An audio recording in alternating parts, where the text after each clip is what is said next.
Y'all are out of Atlanta School. We got a school here in Atlanta, 3353 Glenwood Road. That's in Decatur. We have classes every day, Monday through Friday, 7 to 9. And we had a Sabbath class from 2 to 1. What we're going to bring out today is we're going to bring out the Africa's involvement in the slave trade. Right? Larry, I always start off with a little bit of question. What's some common things that people think about when it comes to Africa and the slave trade? Okay. Go ahead, We was bought, we was sold. We bought, we was sold. Anybody else?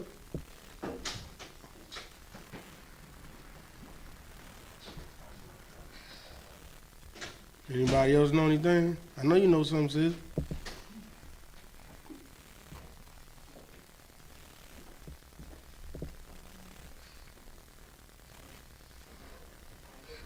Well, a lot of people think that our oppressors just came to Africa and just started snatching up black people, right? People think. But what a lot of people don't know is that Africans sold us. We was bought and we was snatched up, kidnapped while we was working on fields, right? And they sold us over to slavery.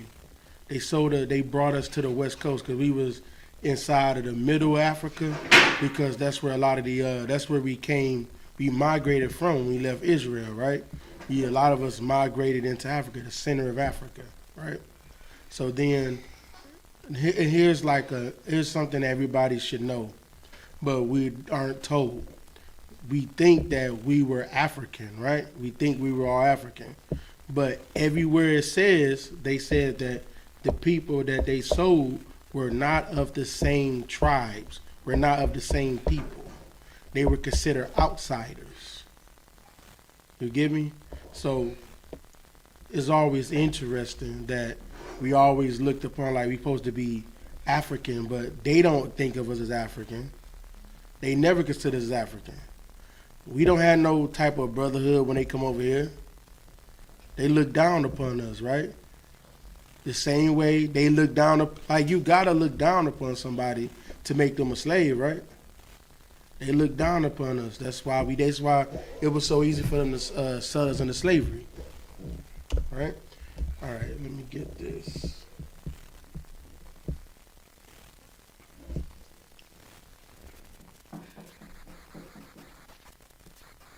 See if I can get this part. This is right here. It says I was looking at involvement.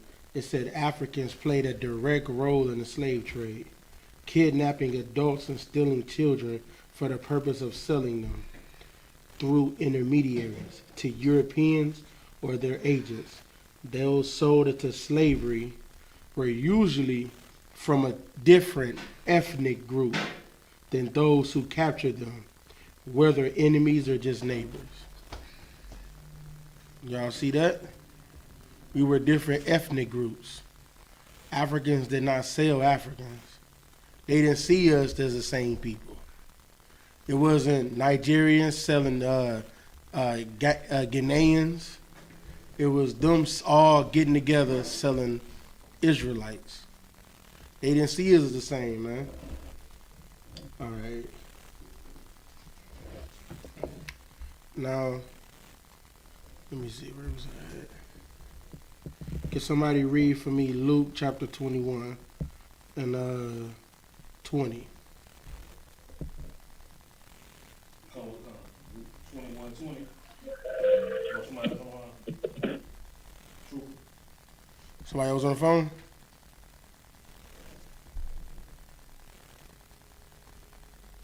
I got it. All right, go ahead. All right, Luke 21, chapter 20. And when ye shall see Jerusalem compassed with armies, then know that the desolation thereof is not. So he said this. I brought this out when I was teaching about, when we first started coming. We used to first start leaving out, right? We was having a lot of all of the rebellions. We was rebelling against the Romans, right? But Christ said this. He said, you know that the desolation of Jerusalem is coming. That's why he said it's not. That means near, right? Read the next one. come. 21. Then let them which are in Judea flee to the mountains, Mm-hmm. and let them which are in the midst of it depart out, and let not them that are in the countries enter thereinto it. So now he's saying the people that were in Judea, it said they should flee to the mountains. The mountains was Africa, right? Now don't get lost now, because everybody gonna say, okay, Africa. People start getting like, that's the land, that's the motherland. No, we was fleeing from the Romans, man. This wasn't our land. We already had our land. We was fleeing from there, right? And it said, and let them that are in the midst of it depart out. So everybody that's there, that's in the mountains, let them leave too. And let them that are in the countries enter. And you said, and don't let the ones that are in the countryside, don't let them come into Jerusalem either, because it's about to be hell coming, right?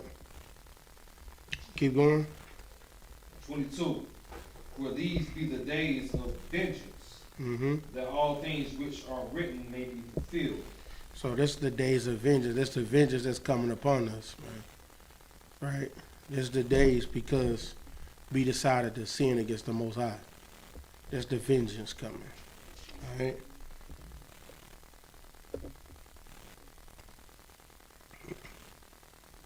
Okay, I'm gonna read this. This is in the what is it? The British broadcast channel or whatever. So it says roles played by leaders of the African societies and continuing the trade. The Asante, which is the Ashanti people, the empire dominated the area known as the Gold Coast, Ghana. They traded in gold as well as slaves. They fought many wars to defend and expand their empire. So just like why we want to call yourself Ashanti. Ashanti people, they wasn't great. They was buying and selling you up, man. All right. The impact of the Atlantic slave trade was felt across all levels of African societies, but its effects were different for different groups. Kings, elites, and warlords, that was one group. Middlemen, traders, and merchants was another group. Laborers and subsistence farmers. It's like, I guess they were feeding the people, right? Kings and warlords. African slave sellers grew wealthy by selling captives to European traders on the coast. They were able to deal on equal terms with European traders. On the African side, the slave trade was generally the business of rulers or wealthy and powerful merchants, concerned with their own selfish or narrow interests. At that time, there was no concept of being African. Identity and loyalty was based on kinship or membership of a specific kingdom or society, rather than to the African continent. See, it was easy to be that at this time now, they can have some African pride, right? Because they got the Israelites out of there. They got who they really want in there. They got Caucasians in there. Now, if you know some Africans and Caucasians, they love each other. They love each other deeply. It's ridiculous. Like they don't, like, okay. Now you as being a black person, you should all, like, I know we people in the truth, I'm talking about the people that's not in the truth. Why would you want to deal with an African, right? But Africans look down upon you and they think higher of your oppressor than they do of you. But you think you're supposed to be a brother with them. Don't let Wakanda fool you because they would call them colonizers. They ain't how they feel. They love them colonizers over there. Like, the only place they may not like them as much, but it's still like a part of them that do, is like South Africa. Because they went really and oppressed them even harder. They showed a lot of their oppression in South Africa. But everywhere else, they love them over there, man. They probably worse than black people almost to an extent. They love them over there. So it's like, I had a story I told one time, but it's like I had somebody that I knew. Well, I still know of him, but he was in the world, right? He was telling me about things like how he got an African wife. She from what's that place? Somalia, right? She's Somalian. If we supposed to be brothers, us and Africans, right? They won't even tell like his family, like her father, won't even admit that he's African American. He tells everybody that he's Ethiopian. That's what he tell everybody. But he said if he was white, she wouldn't have had it. There wouldn't have been an issue. That tells you something. They love them colonizers more than they love you. All right. Let's see here. States based on slavery grew in power and influence. For example, the Kingdom of Dahomey, that's what it sounds like to say, huh? Dahomey, became one of the most prosperous nations. Total receipts from slave exports were an estimated 250,000 per year by 1750. 250,000. Y'all know how much money that was in 1750? No, I don't know offhand. I'm just saying. Just think like when we was younger, we used to be able to buy a bag of chips for 25 cents. That same bag is like $1 now. I'm only, 30-something years old? You know what I'm saying? And I was a kid, I was able to buy that. Now think about 1750. This 250,000 was probably about the equivalent of probably about 15 million. Sir, if I may. Go ahead. Yeah, how about you, Michelle? If I may, it's real heavy, sir. You know, I know some, you know, even when I was growing up, you know, I used to be speaking to a lot of elderly folks, and they used to tell me they used to buy a bottle of Coca-Cola for 10 cents, a dime. And that's when they had the glass bottle. You know, it cost a lot of money to produce that. That was 10 cents. God, 10 cents. Let me see if I can find out.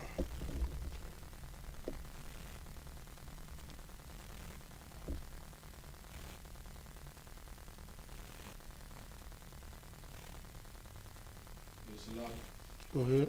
You know they used to have a $500 bill back in the early 1900s. You already seen that, right? Mm-hmm. They stopped making them. Like a $20 bill, they got a $500 bill. But that bill today is worth $10,000. It says right here it's $10 million. 10 million, 250. $10 million. So that's how much money it was getting from us. Go ahead.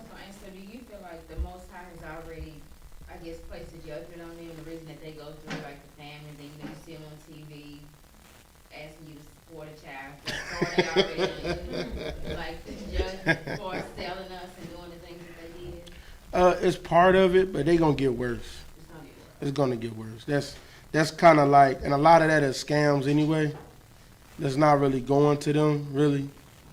So like all of those, like they'll tell you like, like to have those type of funds, you only need to spend like 14% of whatever the money you gather to that cause.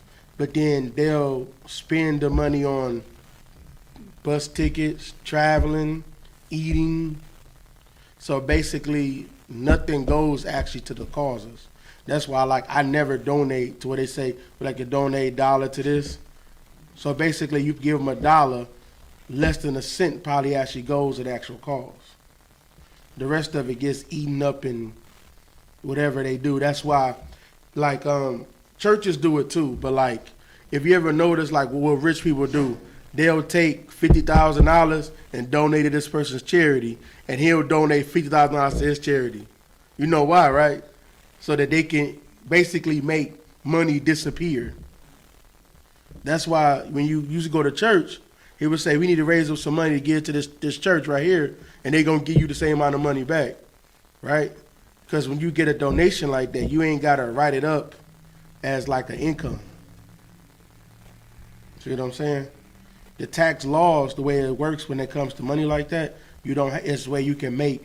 So he just basically put 30 grand in his pocket.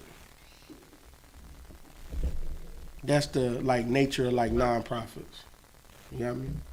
And I might be a little off on the percentage, like 14%, but it's something like that. You know what I'm saying? It's relatively low to how much you're getting. It's like, I know it's less than 20, but I think it's right. I think if I remember correctly, this was 14%, and I learned that like 15 years ago. So it could be even lower now. Go ahead. Colonel Concert, if I may, it's a real heavy point. I just found out recently, I'm not, 100%, I think it's about 60 or 40. I forgot which is which. But you could take about 60% of it and put that into operational costs, and the other one you take it for yourself. But these devils, they got ways so you can take 100%. You just donate it to another non-profit 501c3, and you can keep all the money, not pay any taxes. That's how if I may, that's how they stole $12 billion when they donated the funds to Haiti with had an earthquake. Yep. That's how they do it. Like I seen like videos of what's the place, what's the government agency that always, FEMA.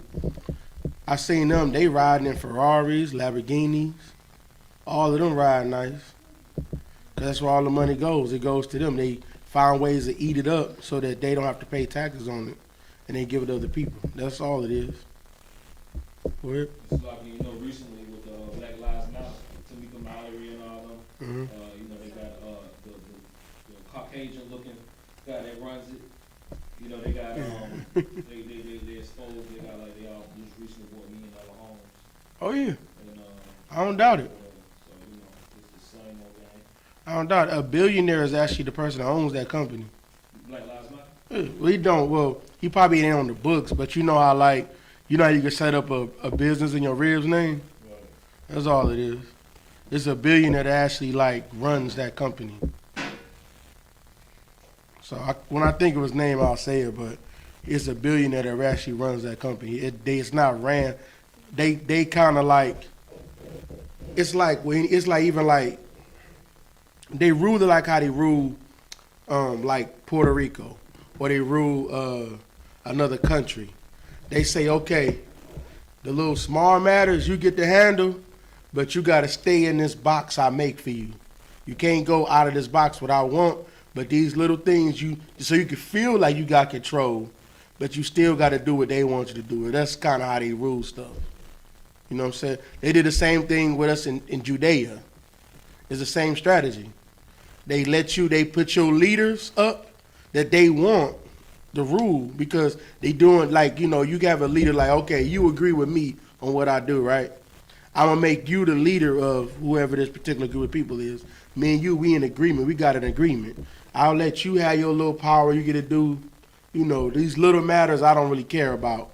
But I know where your heart is. You know what I'm saying? I know what you're going to do when it comes down to it, right? I know you're going to make moves to make me richer. That's what it is, so. All right. Going back to it. All right. States based on slavery grew in power and influence. For example, the kingdom of the homie. Oh, yeah, I already read that. African rulers largely maintained and dictated the control and supply of captives to the Atlantic slave trade. The impact of the trade was to increase individual fortunes in the short run, but through competition with each other's, rulers could have their powers reduced or eliminated as well as strengthened. Right? In the long run, the scale of the Atlantic trade caused instability and collapse in many African states. Anybody know why this happened?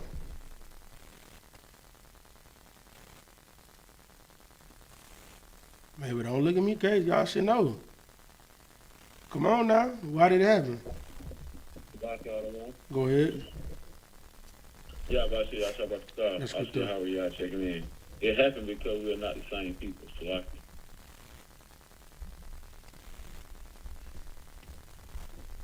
I think you missed it. I think you missed the question.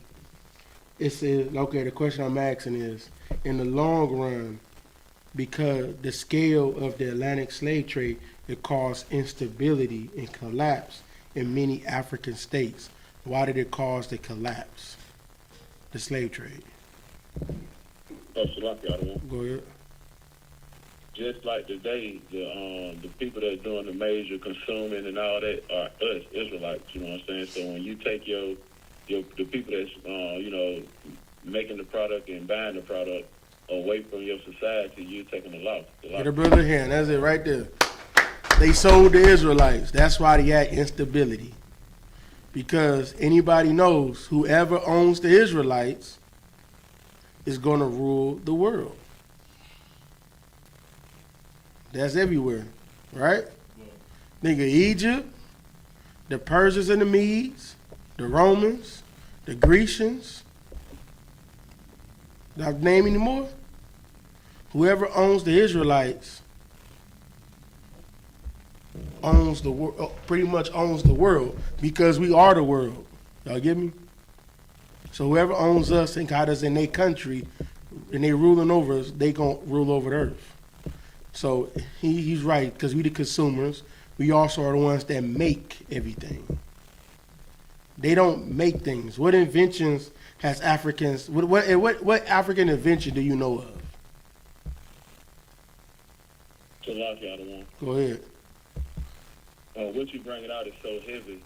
You know that they are not inventors and scholastic type people, because the last of their major schools that were built when we were when we were there, you know what I'm saying, escaping the Roman captivity. That's when their last educational systems got built. That's when the Israelites were there. Mm-hmm. Exactly.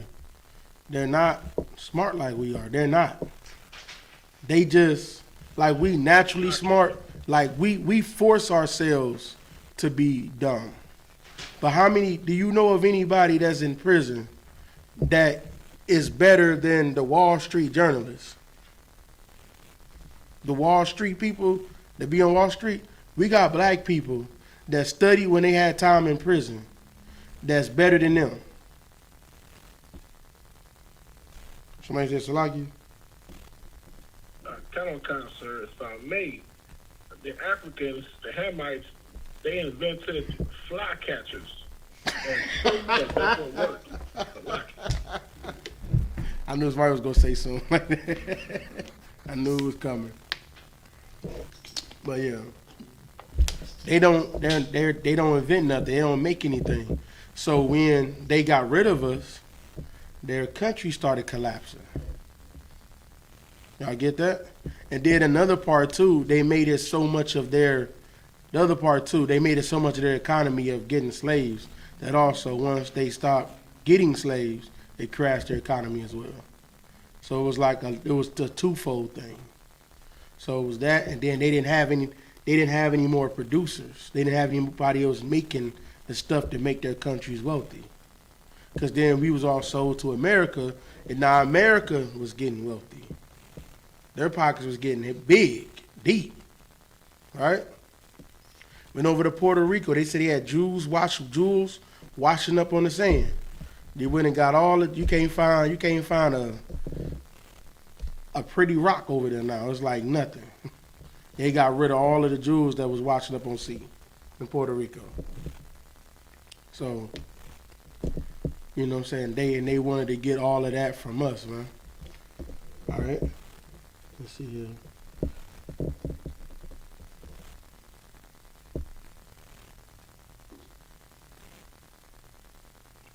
The middlemen, traders, and merchants, the kings and warlords needed points of sale, and Europeans needed access to sources of slaves. Some African slave sellers became extremely wealthy from the expansion of the slave trade networks.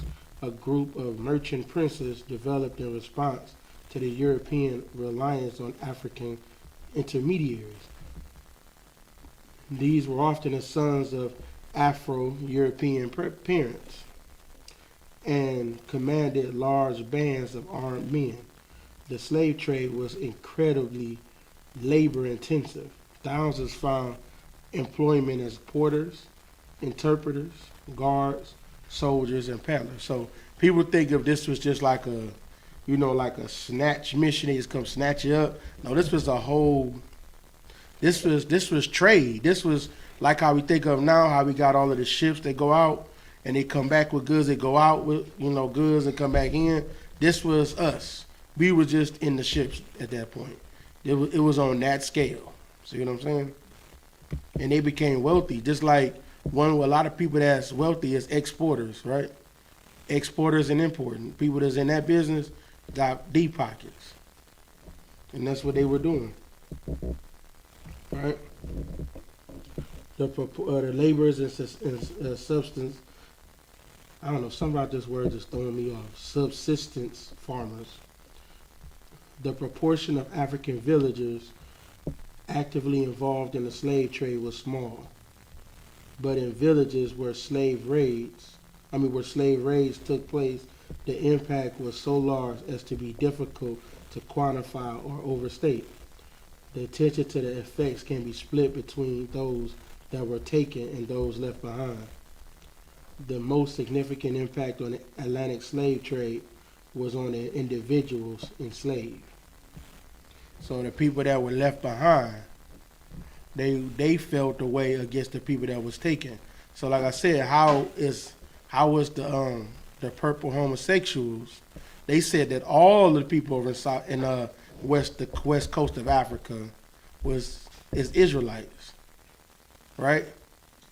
But y'all see it, and this is clearly telling you that it's not.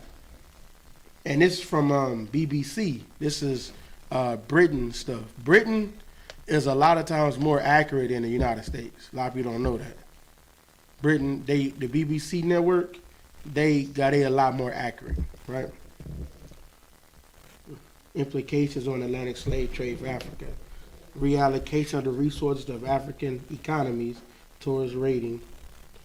It constrained the economic development of African states, encouraged ethnic and social division, provoked a culture of political violence and disregard for human life, created widespread attitudes of racism and contempt for Africans, right? They're talking about for us, they keep calling us Africans, but they make it a contempt for us, right? The effects of the slave trade vary wildly from one region of Western Africa to another.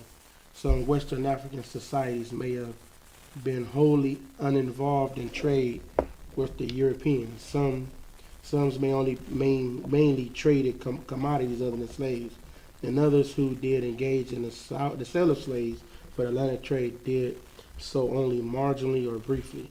But where societies did engage in the slave trade, they did so as raiding for people was more attractive and profitable than the capture of land.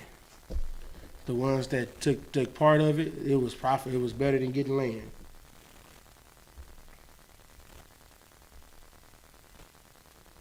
All right.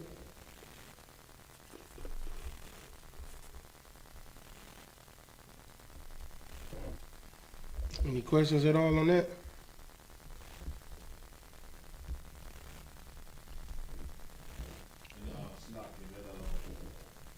That whole transatlantic slave trade lasted for 200 years. It was longer than that. It lasted since the whole slave trade was since 1492. Mm-hmm. It's been since then. Yeah, it's been then because, all right. I mean, I'll break it down because I'll probably bring it out in another history class, but I'll break it down briefly. But 1492, they came over here to North and South America. So they came to the Americas, right? When they came over here, they seen that it was people over here, and they said we could make them slaves. They seen them. They came back to their land, and then when they came back over here again, they brought battleships. They brought soldiers with them to come take over this land. So a lot of things people don't even realize. They use the Bible. Like people think that they was trying to find a new trade route to India. That wasn't true. They knew the Israelites was over here. They used the Bible, the book of Esdras, to know that it was people over here. that the Israelites came over here. They knew this land was here. Yeah. It's like that's depicted in the movie 1492. Mm-hmm. You see, they got a piece in there where he was second Ezra. Yep. He knew what the lost tribe was, where the money was, Mm-hmm. the promised land. Yep. And they knew that if they was to make them slaves, that would make them wealthy. Right? So they came over here. So they started taking slaves from over here. I think they came to Puerto Rico first, if I'm not mistaken. Can't remember this. Maybe it was Dominican Republic. Yeah. They went there and they started taking people out. So that's when the Atlantic slaves started. Atlantic slave trade. They was taking people from over here to Europe. Right? And they was making them slaves over in Europe. You don't hear a lot about that part. They didn't do it as much because they was sending more and more troops down there to take over the Hispanics. Right? They was kept sending more and more people that way. That's why you didn't hear more about them coming this way, right? And then at some point when they were doing that, like in the 1500s, they started sending black people that was in Europe over there as slaves.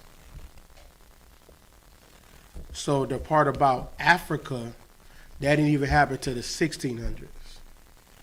At least not in mass. You know what I'm saying? You can't go 100% by history, what is written down, because not everything will be written down, and everything won't be written down chronologically. You know what I'm saying? But at least in mass, they didn't start shipping people over from Africa until the 1600s. All right? But before that, it was people coming over here from, they were sending people from like the Caribbean to America, America to the Caribbean, the native people. They was like, it was more concentrated over here, and they were just bringing more soldiers here because they was trying to colonize the place. So they're not gonna send, how they gonna send slaves over here if they ain't colonize the place, right? Because, well, they did try, but guess what happened? Like when they did, it was like, that's what I'm saying. They did send a few, but what happened was, like you can look at this book called Black Indians. Y'all should really read this book. But it tells you about when black people and Indian people got together, which we all the same, we all black, but I'm using that to classify the different tribes. When we came over here with the native people, we got cool with them. We married into their family, everything. And then we was running and we was fighting wars against the oppressors. We was fighting against them side by side. That's why they, for like 100 years, they stopped bringing us over here. Because they just said, we called each other, they called us their brother from across the water. That's what they called us. So then we came over, we was good to go, we was fighting back, and then they took them about 100 years to get a grip on it. And then that's when they started shipping us over here. Because at that time, I mean, it still was battles and it still was rebellion, it still was all of that. But it was more manageable, I guess you can get, you know what I'm saying? Because it wasn't at that time, it was a lot more of us than it was of them. And then in the 1600s, it started becoming a lot more of them than it was. Get what I'm saying? So, because everybody came, like it wasn't, people think of what, like whatever place that Christopher Columbus was from, they think that was only people that came, but the Dutch came, the French came, the Spaniards came, the Portuguese, all of Europe was coming over here. That's why they speak Portuguese down there. They speak Spanish and a lot of the Spaniards. Great Britain was doing English. It was like a splitting of all of those things. So that's why, like in Haiti, they speak French.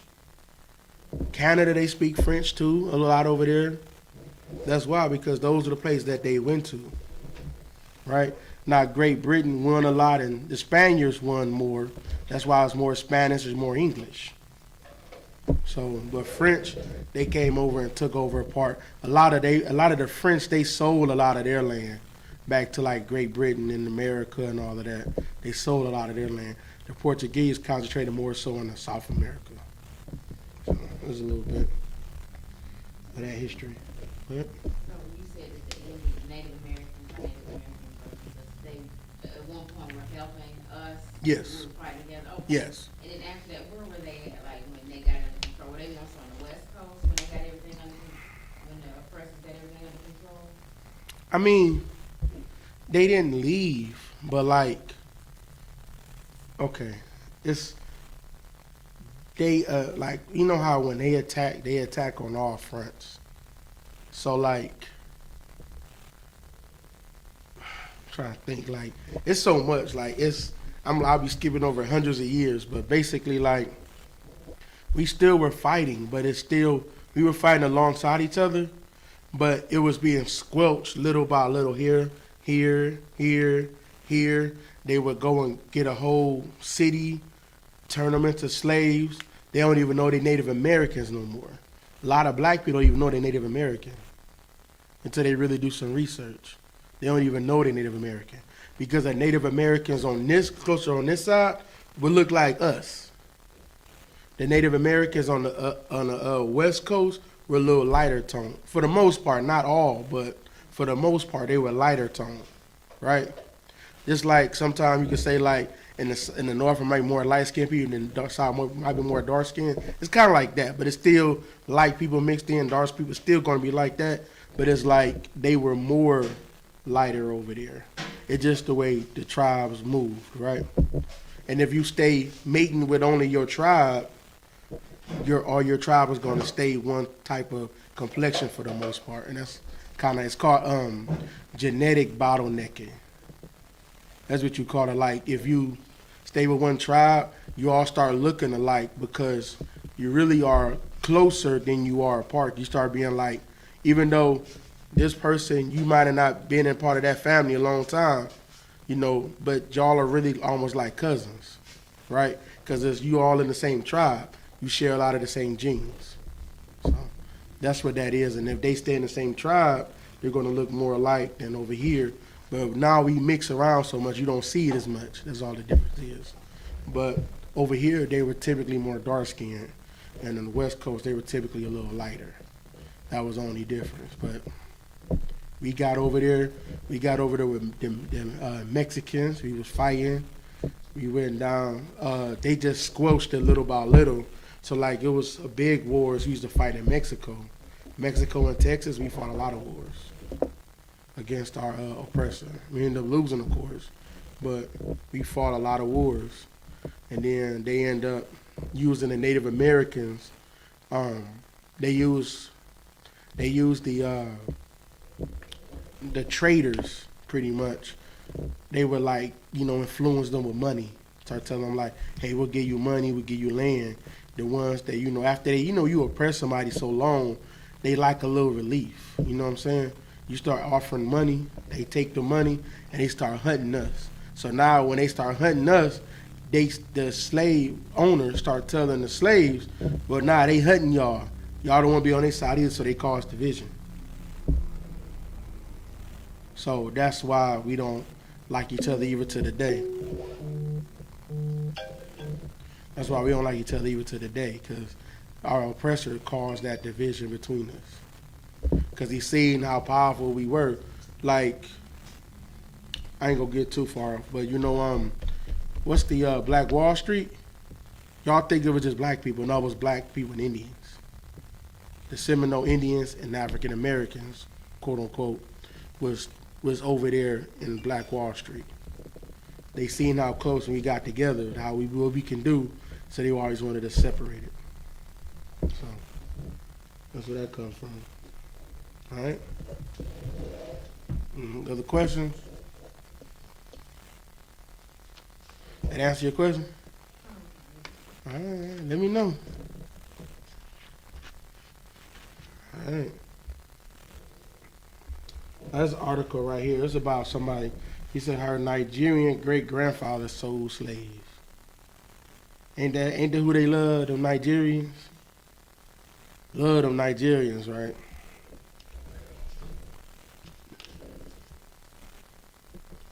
Right? This is a Nigerian journalist and novelist. I ain't gonna try to pronounce all that. I can read this one in the middle. It says Trisha. As we gonna call her Trisha, alright? Writes that one of her ancestors sold slaves, but argues that he should not be judged by today's standards or values. Amazing, right? I feel like, oh, what's his name? Amazing. Who's that dude? That black dude. That be like that love, Got one. go ahead. You talk about the dude that created the White History Month, Jesse Lee Peterson. Yeah, he's like amazing. Alright. My great grandfather, these names again. Nwabani Agoku Ariaku was what I prefer to call a businessman from the Igbo ethnic group of southeastern Nigeria.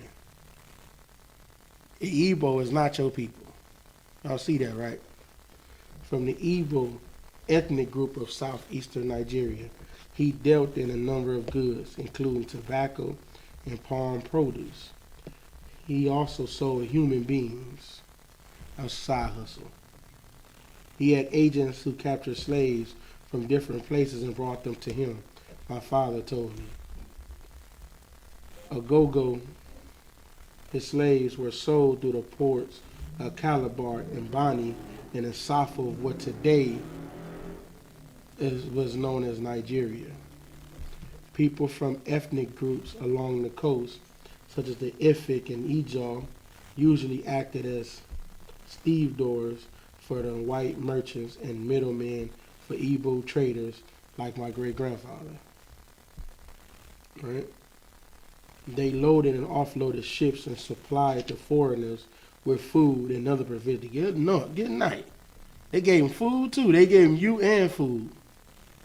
They was happy to get you out of there, man. They negotiated prices for slaves from the hinterlands, and collected royalties from both the sellers and buyers. About 1.5 million Igbo slaves were shipped across the Atlantic Ocean between the 15th and 19th centuries. So about of course these numbers are always going to be off, but as we saying, 1.5 million, right? So what they call Igbo, because of course, like you go to anybody's land and you be a part of that culture, they start calling you part of them. But then they not the real people. You know what I'm saying? They know that we different from them, so they was happy to get rid of us. More than 1.5 million Africans, which was African Americans or Israelites, were shipped to what was then called the New World, the Americas, through the Calabar port in the Bight of Bani, making it one of the largest points of exits during the transatlantic trade. So here go a map right here of the slave trade right here. It's a little map. So people think that it was all coming this might not, some of it's not all the way accurate because we came from Europe too. So, but we came out of here. But the rest of us, we went down here in South America, all of these different places here, they shipped us from everywhere, right?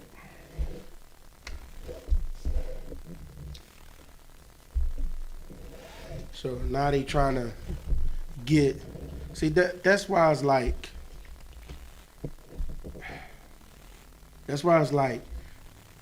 I don't know why people forgive them, because this woman here, you can tell people that are slaves and aren't. The people that aren't, they don't even have any type of compassion, because now it says, like this woman, she's trying to make it like, you can't be hard on them because, that's the only thing he knew. He was just doing what everybody else was doing, right? But they don't think that they should pay a price back to the people they did it to. She don't mention that not one time in this whole article about paying back. Her family, well, I ain't even get to it, but her family is still one of the richest families in Nigeria. Still to this day. right? But they don't think they should pay nothing back. They try to forget that the slave trade, like over America, we keep it going, right? But you know we make it so it's not forgetting. But over there, they act like it's not even there. Give me 1 second.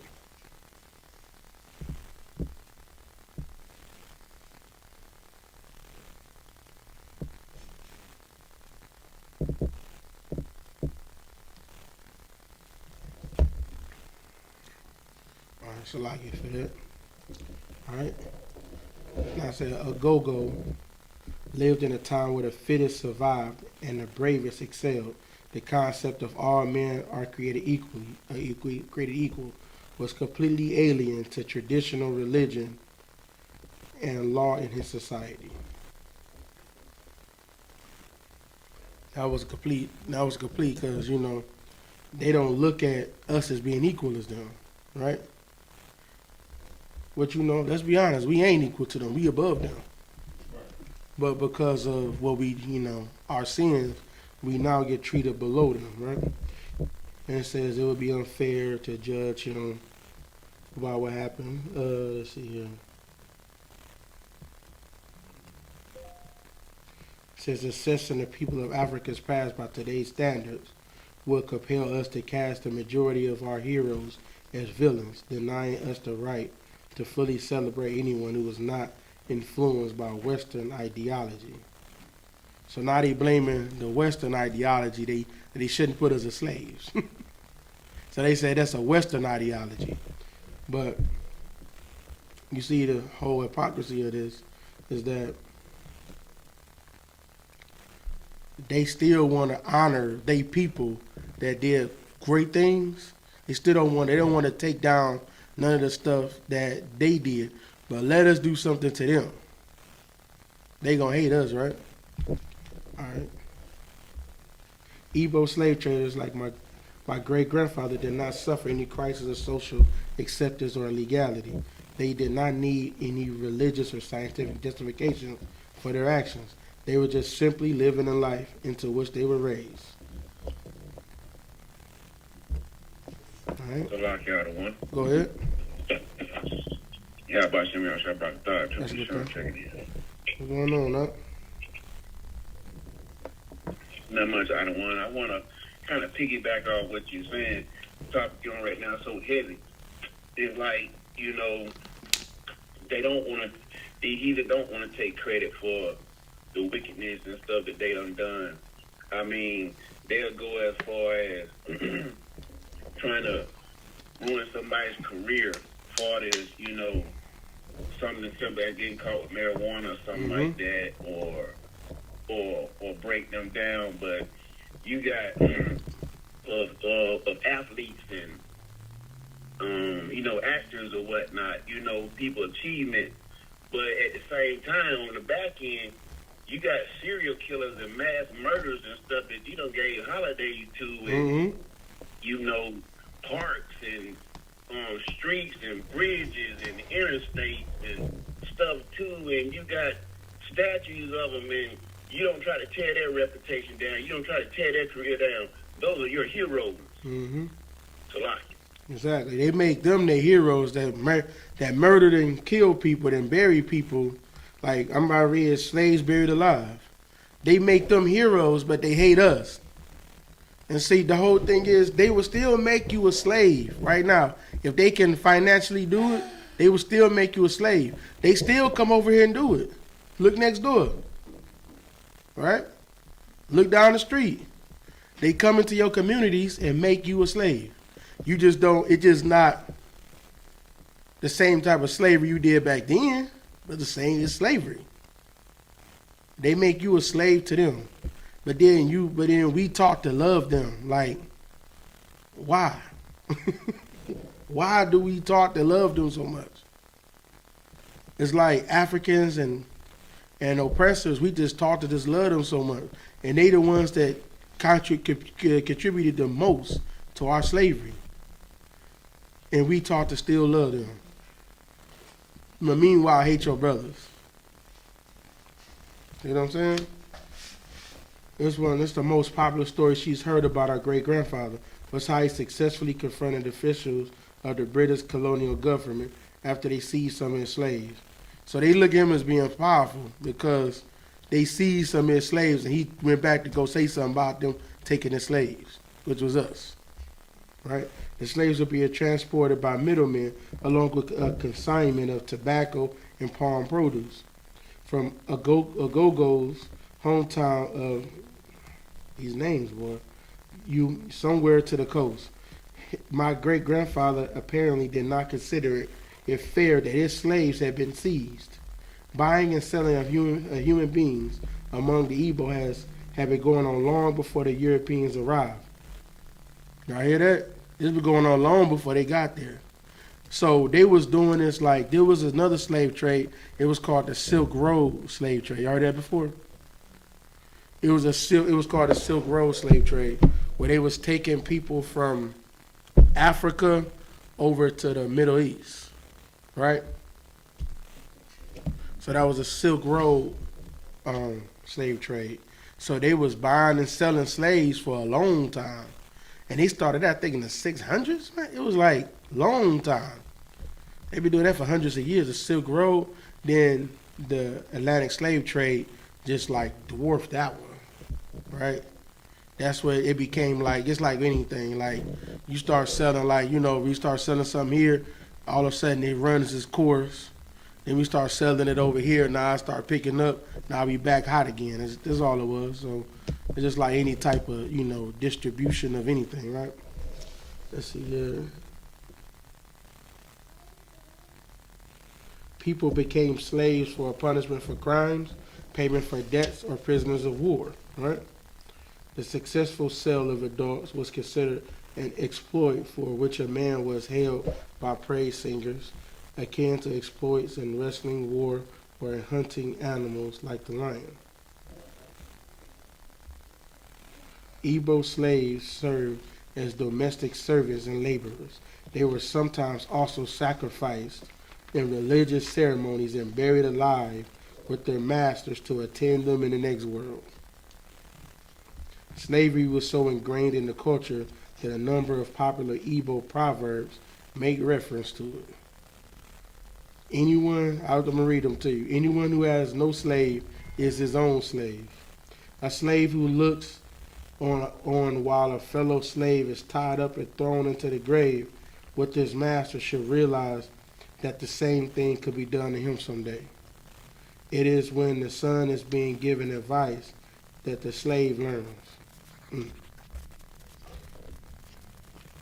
So that's saying that he don't learn nothing unless the son of the master is getting something, right? The arrival of a European merchants offering guns, mirrors, gin, and other exotic goods in exchange for humans massively increased demand, leading people to kidnap others and sell them. Oh, there's a precept I'm going to bring out right here.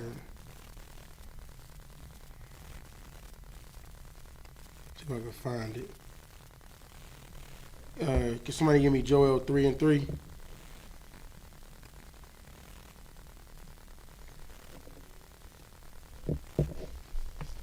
3:3. Uh-huh.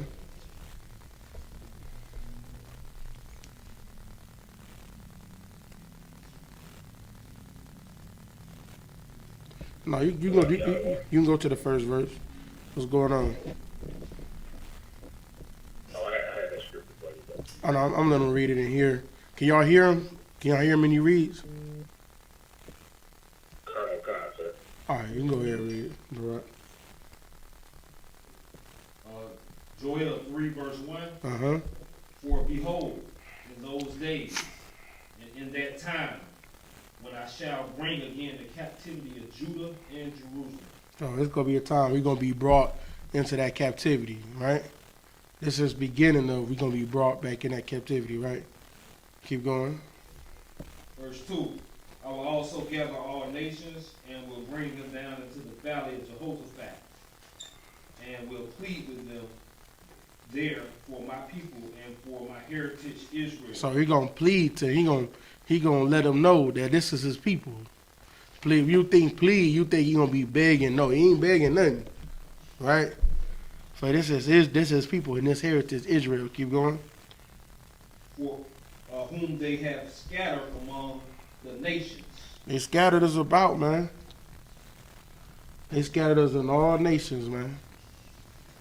Who knows where they really sold? Like, we can have pockets of people all over the whole earth, man. Because they was selling us everywhere. Don't think they weren't selling us somewhere else, man. Right? He gonna plead with them in the valley of Jehoshaphat, right? Keep going. And parted my land. And parted this land. They parted Israel up. Made Israel, like, they took, because all of, like, Israel is a lot bigger than it is right now. Like, Israel was, like, our land that we supposed to have is a lot bigger, right? They parted this land, gave some to the Arabs, gave some to they gave it all to the Caucasians, but they gave some to the Arabs, the Palestinians, some other ones, like the Turkish on the top of Israel, Arabs on the below. They parted this land, right? Keep going. And they have cast lots for my people. Anybody know what cast lots is? You know what cast lots is? The lot, I don't know. You said, is that what's this? Lots, is that like chains or something like that? Nah. Go ahead. On the conference call. Go ahead. No, they was shooting dice. Lots. That's part of it too. That's a way you can cast lots. There's another way you cast lots. Go ahead. They were making bets. They're making bets.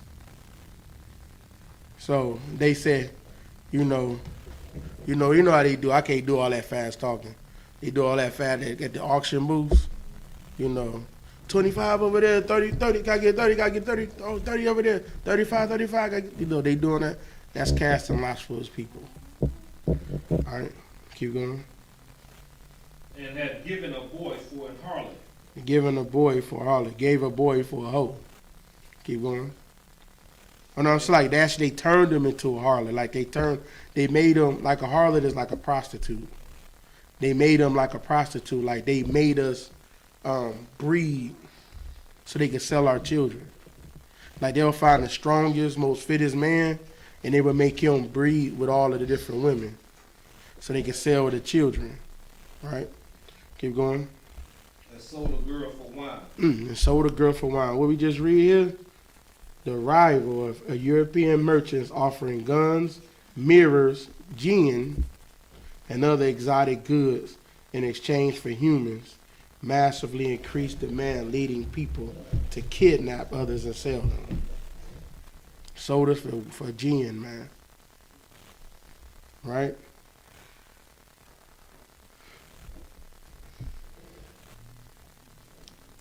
Here's a couple little facts. European buyers tended to remain on the coast. They didn't come into Africa. African sellers bought slaves from the interior on foot. Journeys could be as long as 300 miles. Two captives were typically chained together at the ankle. They walked them down up to 300 miles. Columns of captives were tied together by ropes around their necks. 10 to 15% of captives died along the way. Right?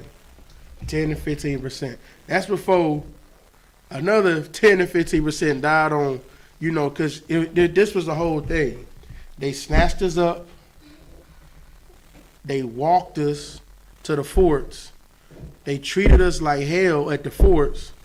Like we was dying, like getting smaller the whole way, right? In the forest, they was treating us like hell, putting us in cages, and then they would load us up at the bottom of the ships, and we had to stay there for a year, and we dying again to only get put in even worse hell once we get over to America. To go and get treated even worse and still keep dying. See, all of this. So if you think of 15% then another 15%, another 15%, 5 times. We done lost probably half, if not more, of the people that was originally enslaved.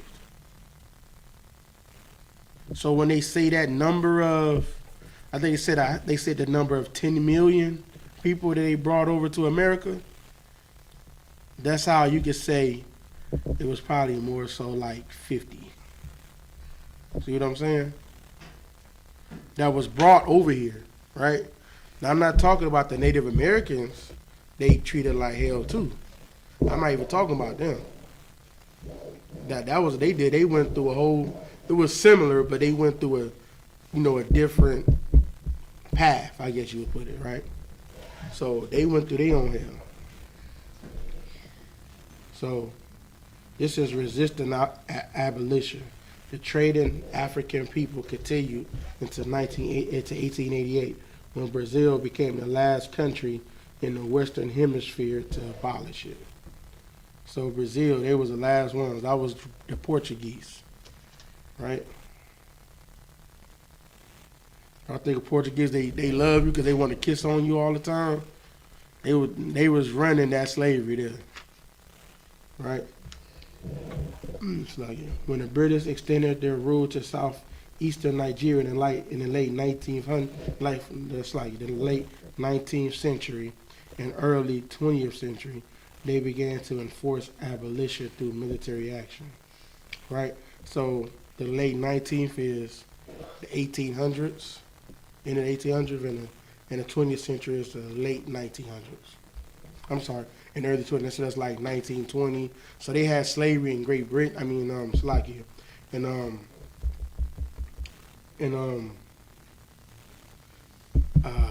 Brazil and all of that.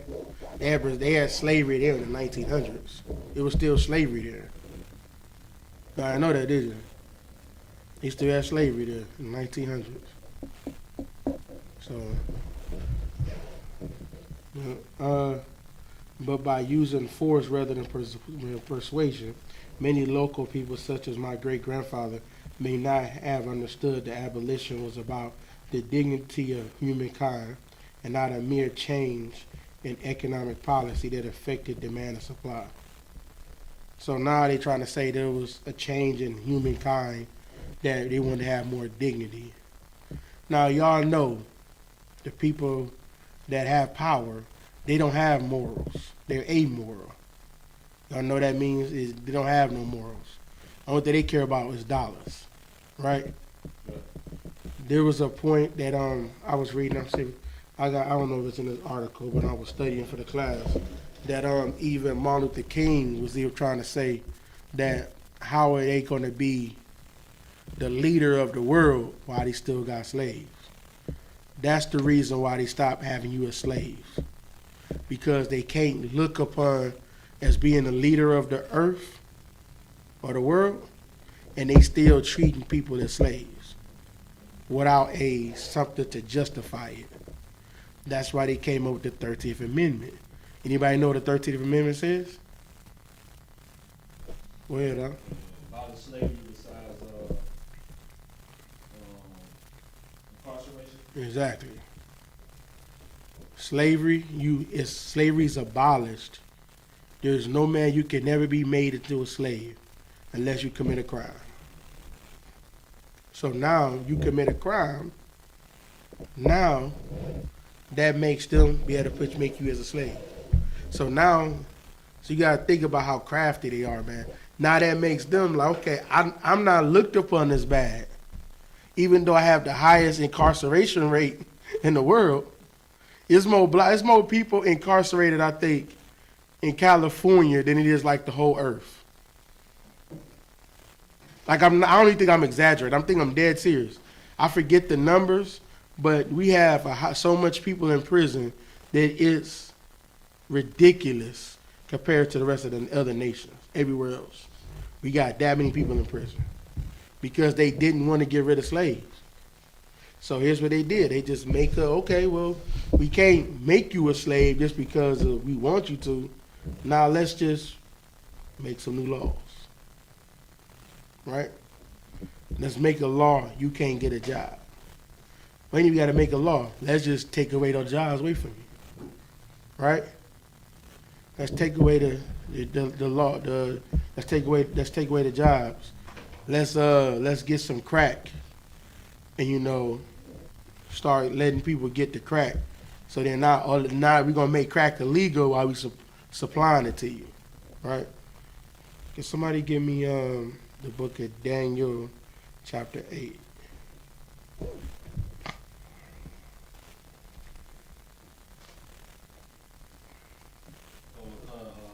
And give me verse 23. Book of Daniel 8, verse 23. Mm-hmm. And in the latter time of their kingdom, when the transgressors are come to the full, the king of fierce consonants and understanding dark sentences shall stand up. Anybody know what that means? I know you know, Barack. Like,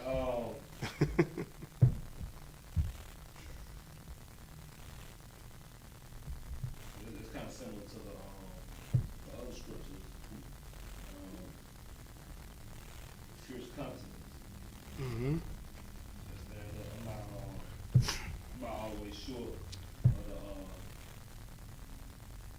dark sentences. You don't know what that I don't means? know what exactly that is. With Daniel 8, so I know they're getting into the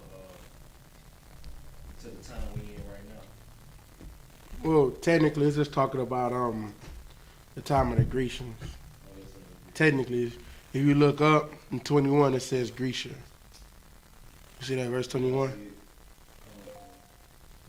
All right, it's technically talking about the Grecians, but it can be applied to now because the Grecians the same people that's ruling now, right? When it's Grecian and Roman, you can apply the same people because the same exact people, right? Same spirit, right? It's talking about Alexander the Great, all right? But it's the latter time of their kingdom, when the transgressors are come to the full, a king of fierce countenance and understanding dark sentences shall stand up. That's Alexander the Great, or the so-called Great, right? And his fear, you know what fierce countenance means? He has that fierce look in his eye, like his face is not like a pleasant face, right? Because he's an evil bastard, right? And understanding dark sentences. A dark sentence is like he understood the dark parts of the Bible, which is the things that most people don't know of the Bible, right? Hold that for me right there. Go to Judah 5 and 20. We're going to come back to that. Go to Judah 5 and 20. Judah 5 and 20. Now, I'm going to break the part down. I want to go there for time's sake. But there was a man, I forget which kingdoms it was, but he got a man from the kingdom that he was ruling over, and he said, give me a report on the Jews. And he said that, he showed about how, they were sinning, they got put into slavery. When they stopped sinning, their God came and sent them a deliverer or a savior and got them out of captivity.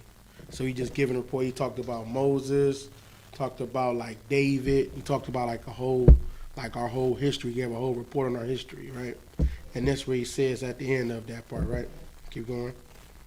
Whatever for Judah 5 and 20. You got it? You mean to say not Judah? Judith. Judith, okay.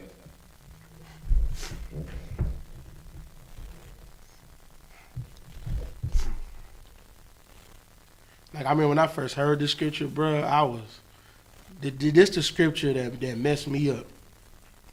This right here, when I was first like learning about I was Israelite, it's always been one of my favorite scriptures. This how I knew that's how I knew we was Israelites. You got it? Go ahead. Judah 5:20.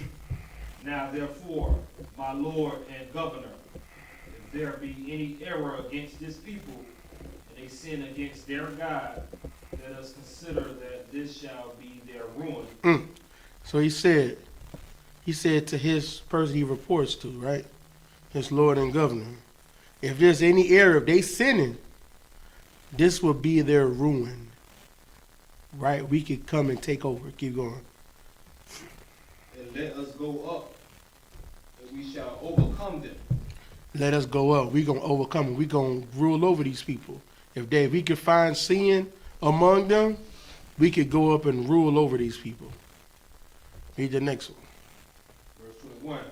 But if there be no iniquity in their nation, So he said, but now if they ain't got no sin going on, this is what you do. Keep going. let my Lord now pass by. Pass by. Leave they behind alone. Right? Lest their Lord defend Yeah, them. lest their Lord defend them. So if we don't have no sin, our God is going to defend us. If they can't find no sin, our God is going to defend us. Keep going. And their God be for them. And our God, he going to be for us. Right? He's not going to, because when we sin, God is for our oppressors. But when we stop sinning, our God is for us. Keep going. And we become a reproach before all the world. And they become a reproach.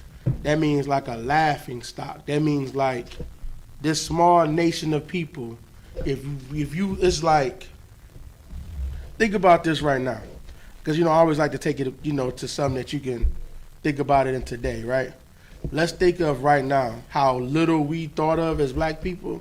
Let's say we went to war with our oppressor. We had no sin in our nation and we won. Everybody gonna think they can come and whip on them now, on our oppressor. That's what a reproach is. They're gonna become a reproach for the whole earth, right? The rest of the world. That's how you look at that. All right, let's go back to Daniel 8:24. All right.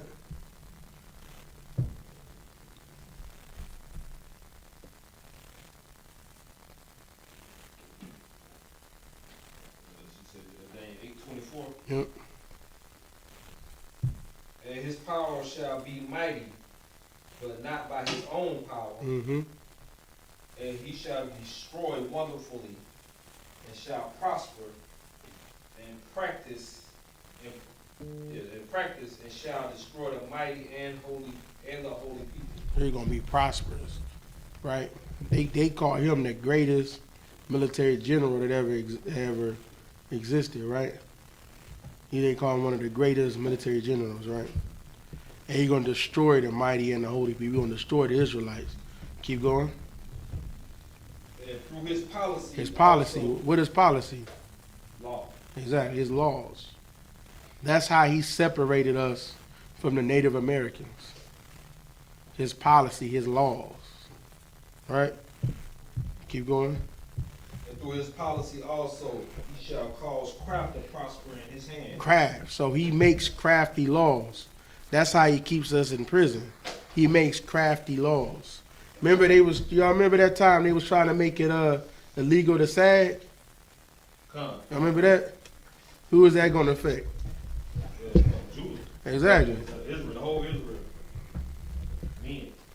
Yeah, it's not illegal like to have like Oxycontin like that, right? But it's illegal to have weed, Right. right? But it's all the same. It's all drugs. Right. Cocaine is the same thing as Oxycontin. Same thing. But if one is illegal, one isn't. What's the stuff they used to do back in the 80s? The one that Quaaludes, yep. Quaaludes. You know what I'm saying? Quaaludes, that was completely legal. Y'all know about Quaaludes? Y'all heard about that before? Everybody did Quaaludes. All the rich and famous. That was like the cocaine of the 70s and 80s. It started out because they was giving it to the women. I'm probably getting a little off, but I mean, the history is my favorite subject, in case y'all can't tell. But they was giving it to women like they was going through like stress and anxiety. They was giving it to Caucasian women when their husband was like going off to war. Because this came after Vietnam. Y'all got to think, all of these things, they was getting them, like, man, I could talk about this forever. But they was getting these drugs from Vietnam area. So they could go into Vietnam. They was trying to get the drugs over there. They was getting the drugs over there. They had to take it somewhere. That's where cocaine came from. Over there. Crack, over there. That's how they was able to go into Vietnam. You can't go into a country unless you friends with the people around the country. And what's their biggest export? Drugs. They bought drugs from them. Look, it was reports about a whole shitloads of drugs coming over to America. And what do you think they did with them? It just so happened in the late 70s and 80s, we had a crack epidemic. Right? And what's their biggest export? Cocaine. It's coincidental, right?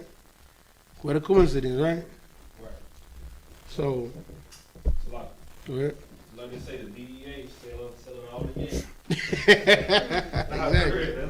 Exactly. They selling it, man. They put on the military cargo ships, so they bring it back over here. On them top secret missions, they don't know. They had them little things covered up in tarps. You don't know what's in there? Cocaine. I think one time I brought out a story, man.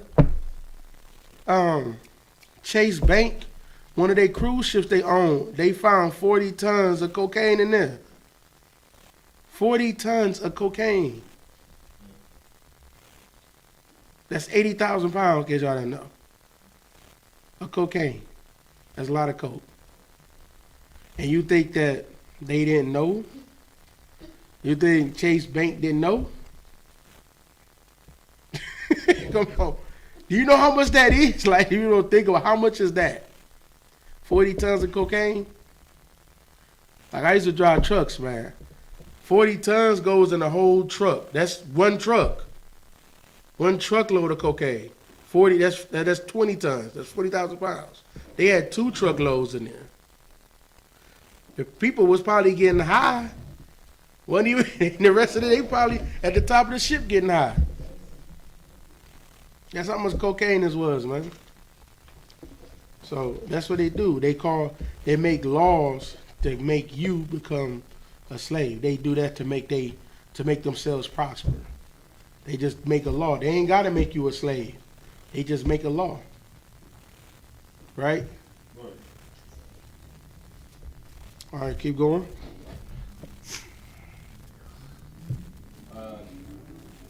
And he shall magnify himself in his heart, Mm-hmm. and by peace shall destroy many. Anybody know what that means? He gonna present like he coming to like some big peaceful Exactly. person, like they do with like they did with Central Borgia, Mhm. coming in name and really Yep. starting meetings. Christianity, he'll come with that peace. Make like we only came to love. We come to spread love, man. Nothing but peace, right? Keep going. He shall also stand up against the prince of princes. Oh yeah, he gonna use that peace. He gonna destroy many people, man. Destroy many people with trying to come in peace. He gonna stand up against the prince of princes, right? He gonna come up against anybody. He gonna come up against God. He gonna come against Christ. That's the prince of princes. He gonna come up against Christ. Keep going. But he shall be broken without hand. He gonna be broken without hand. He died of syphilis, man. Broken without hand. Like I said, it's talking about Alexander. That's the same gonna happen with our so-called oppressed. Gonna be broken without. We ain't even have to lay a hand on him. He gonna be broken. He breaking them now. All right. Anybody got any questions on that so far? I don't know. Everybody's calling me today. I don't understand this. Like, What's up? yeah, it's just like the crack laws, cocaine. When they found out that Judah was dealing with the crack in the ghettos or whatever, just like two little small teardrops of crack, you get more time than that than get a grocery bag of cocaine. Oh yeah. More the Edomites was dealing with the Mm-hmm. the Richie cocaine, or what they call it, or whatever. It's on the books. They just changed that a few years ago. Yep. You'll go to jail more for crack than you do for cocaine. And like crack, I don't think you really overdose on crack. I think everybody's thing is different, but if I'm not mistaken, like I was looking somewhere, like it's harder to overdose on crack, but cocaine is a whole lot easier. Right. So I don't know. I ain't never did it, so I don't never know. But I'm just saying that's what I heard. I'm not saying it's true. Look like it does. Huh? But yeah, man. So that's what I heard. That crack is actually because it's watered down. It's not even pure cocaine. And pure cocaine is you overdosing on that. But because that's like you said, that's what famous people do is cocaine. They don't they can't make they can't let the the politicians, they can't go to jail the rest of their life for having that. So come on now, y'all can look at George Bush and you can tell he did cocaine before in his life. Just by the way he talked, he did a whole lot of cocaine. All of them with Bill Clinton. I even think Obama did. I heard Obama did cocaine. Yeah, or he did cocaine. All the politicians, man. But they say crack is whack. Man. All of them did that. All right. All right, let's see here.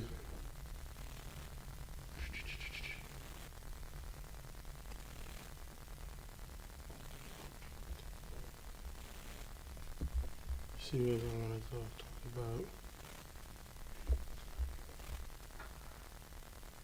about. Okay. Now this is slave trade in the 20th century. They were still selling slaves in 1900s, right? Acclaimed Igbo historian, these names again, I.S.U.P.K, described the slave trade in the southeastern Nigeria, which lasted into the late 1940s and 50s, as one of the best kept secrets of the British colonial administration. So, like, where was that at? What was that? From 1940. What location was that? Southeastern Nigeria. Okay. Come. While the international trade ended, local trade continued. They were still trying to sell you then. They had gotten mostly all about it. They still selling. All the devils and all of them said, we gonna, it's wrong. We gonna stop selling slaves. Them Africans, nah, we still gotta get you. Still want you to be slaves. They kept it going longer than our oppressors did. Right? The government was aware that the fact that the coastal chiefs and the major coastal traders had continued to buy slaves from the interior, wrote I.S.U.P.K in the abolition of the slave trade in southern Nigeria from 1885 to 1950. He added that the British tolerated the ongoing trade on political and economic grounds. More economic, probably. He said British traders were at the heart of the slave trade before the UK government abolished the trade. They needed slave trading chiefs for effective local governance and for the expansion of growth of legitimate trade. Sometimes they also turned a blind eye rather than jeopardize a useful alliance, as seems to have been the case when they returned a go-go slave. So it's not, they don't want to get rid of that alliance with the people, with that nation, because they want to get, it's a lot of resources in Africa, so they want to get those resources. Like Europe don't have no resources, right? They want to get those resources. They want to keep that alliance with them, because you remember it says with what do Psalms 83 though? What does Psalms 83 say? All of them came together, right? Psalms 83. I'll go to it real quick.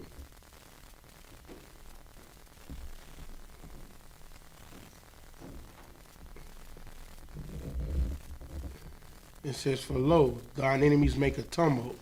They make like a loud noise as a tumult is, like a loud gathering." Can't think of the exact word I'm trying to think of. but they made a tumult and consulted against thy hidden ones. They consulted against thy hidden ones, right? They have said, come and let them off from being a nation, that the name of Israel may be no more in remembrance. For they have consulted together with one consent.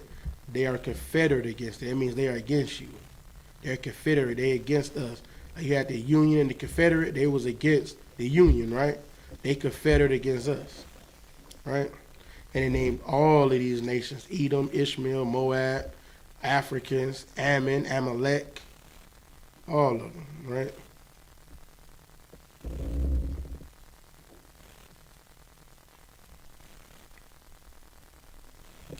So yeah, all these nations came up against us. So I'm gonna see if I can find the Arabs part, maybe next week. But this is the Africans part. So why do we want to be Africa so bad? And you see, they had a high part of it. They was the beginning part of us being a slave. They was enslaving us before and after our oppressor, right? They had the Silk Road slave trade, and after, like the Caucasians was done. We like, okay, we done with slaves now. They're like, come on, man, I got some more, and they still trying to sell us, man. All right, let's see here.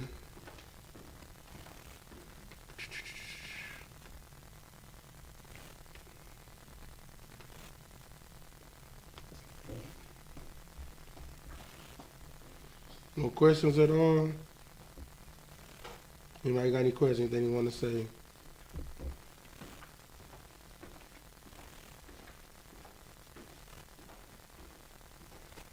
All right. So Go ahead. the whole Hebrew thing, I seen breakdowns on that. When they, when you first come into find out you Israelite, you're on the internet learning and stuff. Mm-hmm. They kind of tell you that Shanti and the Hebrew or whatever. That's where we come from. And then they break down to the 12 tribes of Israel. Mm-hmm. I know breakdowns on. I heard breakdowns on, of course, on how we definitely not the Hebrew. What would be like a more of exact way to explain that, somebody coming in and learning, because they're gonna see it on the internet when the first thing they see. How to tell them that we're not Igbo? Yeah, that we're not the Igbo. They were like, oh yeah, okay, we come from the Igbo people. That's what most of the slaves come from. Okay, well, you can put it on where you see that the Igbo people was the one trading us, right? Trade, okay. Igbo, they was the ones gathering us up. And you see they also said they didn't see us as the same tribe as them. So if we was the same tribe as them, they say we were Igbo, something got to be different, right? Right. Just like we AT-aliens, right? But some of us ain't real AT-aliens, right? Some of us from different places. I'm from Ohio. You know what I'm saying? You got brothers from Jersey, right? We not natives there, but we AT-aliens now, right? Well, I'm just use that example, of course. But that's how it is. So, but just because, but if you come to Atlanta, shoot, it's probably more Asian people than it is us. Especially where I live at. So, but they ain't the same as us. So that's all it was. We were just living in their land. So, but it say that they were the ones. They was one of our primary captors was the Igbo people.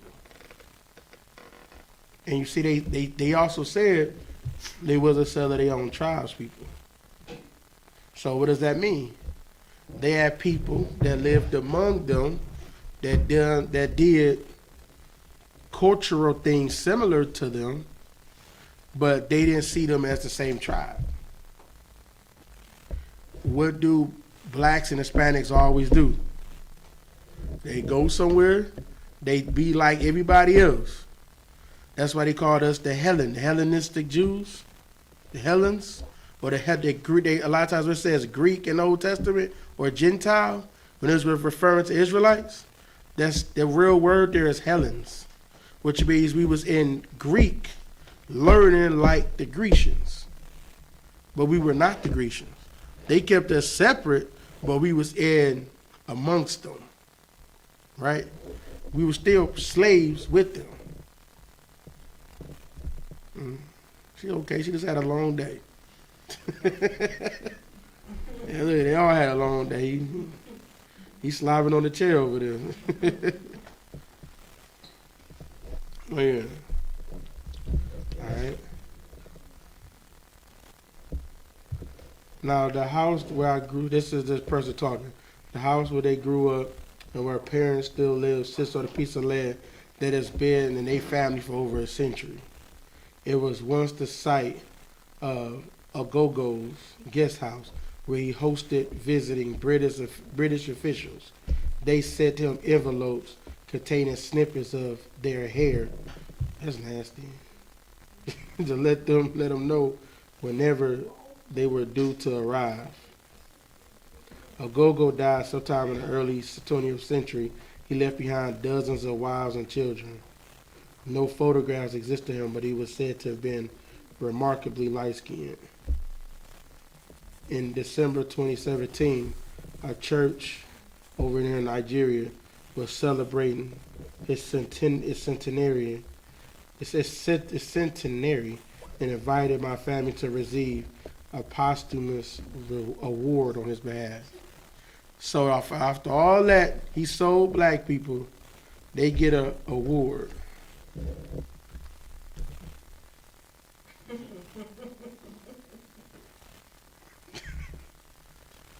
Y'all still love them Africans now? They put you as slaves, treated you like hell, gathered you up, your women, children, all of that, buried you, right? Walked you 300 miles. 15 to 20% of y'all died along there. To only another, every time y'all went to the next stage, another 15 to 20% or even more died. They did all of this to y'all, and he gets an award. They get an award.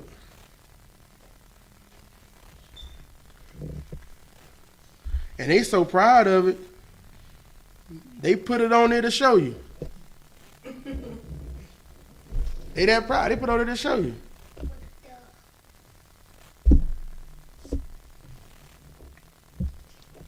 So, man.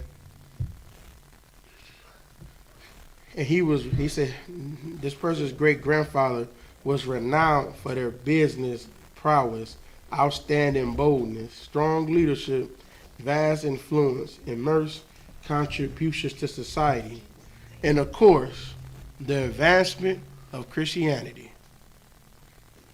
The Igbo do not have a culture of erecting monuments to their heroes. Otherwise, one dedicated him to might have stood somewhere in that region today. He was respected by everyone around, this person's father said. Even the white people respected him.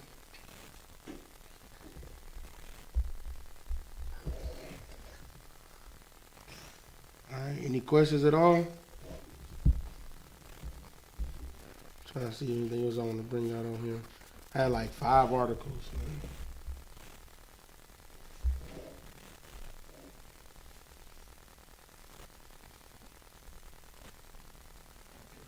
Y'all want to keep going, or y'all kind of tired? Y'all be honest.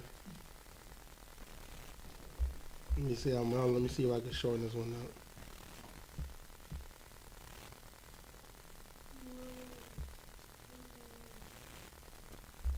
All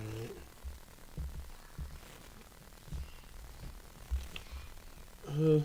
I'm gonna say this one.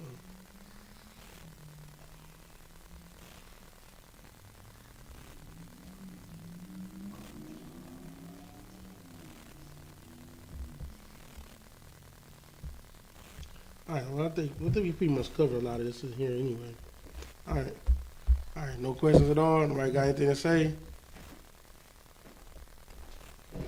All right, I'm going to bring up a couple of scriptures that we going to call it a day. All right?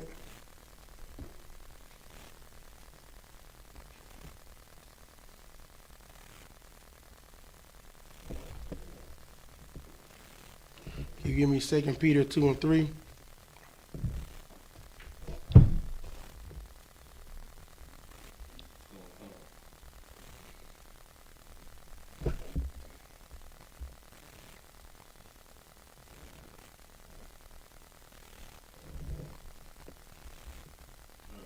Peter 2, verse 3, and through covetousness shall they with fine words make merchandise of you, whose judgment now of a long time. Y'all know what that means? Y'all know what that means? Make merchandise? No, the other part, the rest of it. Do covetousness Oh, and feign. They were feigned words. no, covetousness is, they want what we got. And they want something that they don't have. That's not theirs. Right. What does feigned words mean? Lies. It means lies. So like them telling lies about us, and they make merchandise of you. So now they made you something that they can buy and sell. They still making merchandise of us, right? That's why they come into the ghetto and sell you. They sell you weave and eyelashes, and they braid your hair so tight, you know, people can see what you're thinking. You know what I'm saying? I suggest no sisters go to get their hair braided by an African. You worried about your edges now? You know, that's why you don't see no Africans with edges. All their hairlines start back here, braiding the hell out their hair, right? Keep going. Whose judgment now of a long time lingereth not, Mm-hmm. and their damnation slumbereth not. So they judgment is not gonna linger. It's gonna come. They're gonna get a judgment, right?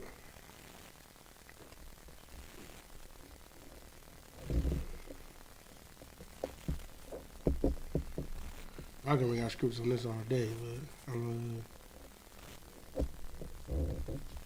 let me see.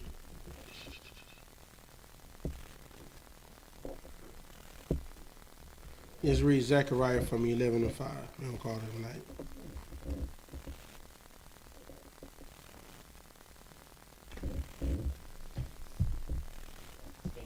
Zechariah 11, verse 5.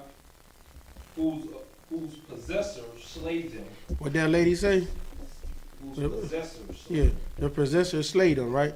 The people that possessed us, they slayed us. They killed us. Made us walk 300 miles. 15% of us dead. They just buried us there. Killed children and all of that, right? And keep going. And hold themselves not guilty. And like I said, what did the lady say? She said you can't hold her grandfather to standards that they had back there, the standards they have now. He's not guilty. He's a great businessman of his time. Keep going. And they that sell them say, blessed be the Lord. Well, he brought Christianity in, didn't he? Blessed be the Lord. Blessed be Caesar Borgia, right? Keep going. For I am rich. For I am rich. Blessed be the Caesar. I'm rich. Keep going. And their own shepherds pity them not. And our own shepherds, people we got set up as leaders, they don't pity what we're going through, right? They don't pity none of that. All right, no questions? Everybody good? Nobody want to bring out? All right, with that, pass the class over to Priest and Officer I.S.U.P.K.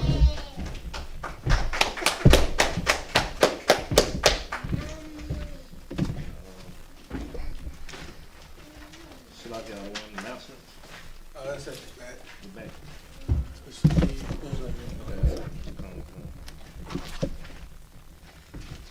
Officer Baraki Allah do the security at I.S.U.P.K. security announcements.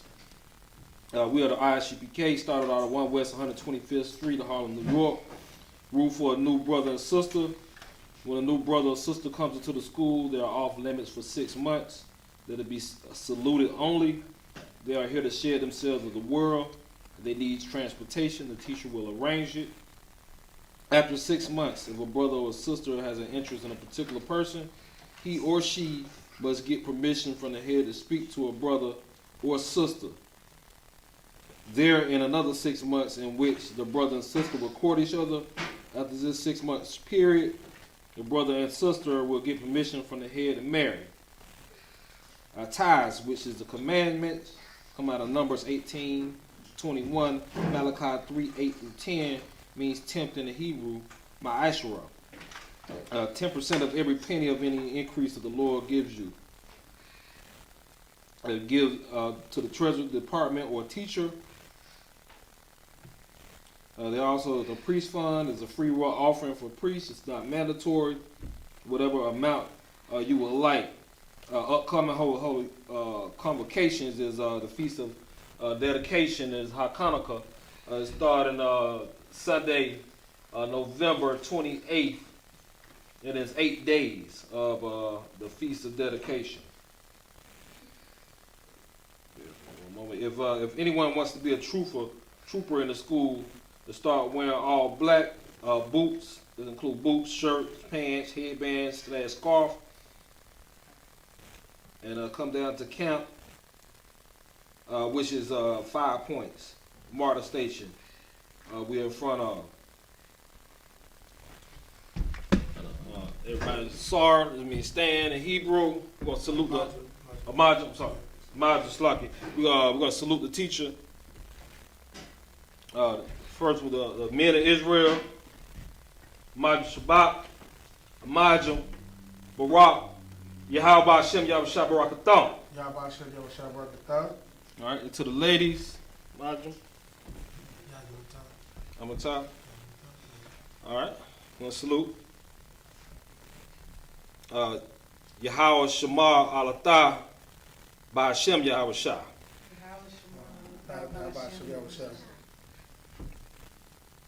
All right, all right, and that concludes the class. Shalom, Lord Christ.